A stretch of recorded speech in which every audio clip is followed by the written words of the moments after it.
Salute the Badge is sponsored by Montana Rail Link, supporting the Main Street of Montana for 30 years. When you think of firefighters, they're the image of brave men and women pressing their way into a raging inferno, extinguishing a blaze and saving people. But in Missoula, and especially this time of the year, the most demanding calls for help have nothing to do with fire and everything to do with water.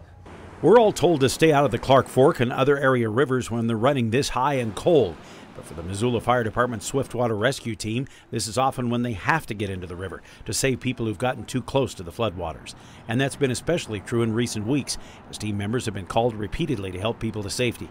That's ranged from the homeless caught by rising waters needing to be escorted back to shore from vanishing islands to people that have fallen in the water or underestimating the strong currents near the shoreline. A key tool in many of those rescues, and where Missoula Fire is one of the leading agencies in the region, is the use of RWCs, specially equipped versions of the PWCs or personal watercraft you may ride for fun. Yeah, so an RWC is what we call a rescue watercraft. They're basically two jet skis that we have that are allowed to run in the river in the city of Missoula. The nice thing about them is they're really quick, they're nimble, we can get them in small places, shallow water for rescues, and they have a board on the back. That way, if we do have somebody floating down the water, we're able to rescue them from the back of the board. On this training day, the rescue teams are practicing a variety of scenarios, from rescue swimmers taking off from shore to intercept a victim to using the RWCs to get people to safety. The objective is to recover the victim as quickly as possible and provide first aid on solid ground.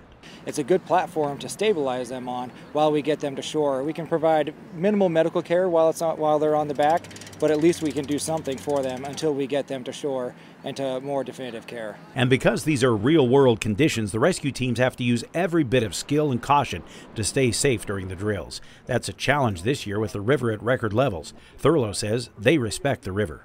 We really do. I mean, for the fact that we had to dial down our training just because of the river flows, it shows you that we need to respect the water, how powerful it is. And so that's what we did today, and we really hope that everybody does the same if they're out there recreating. The Swiftwater Rescue Team keeps their equipment at a boathouse at McCormick Park, so if you're in the park and you see them responding, please give them as much room as possible to deal with the emergency.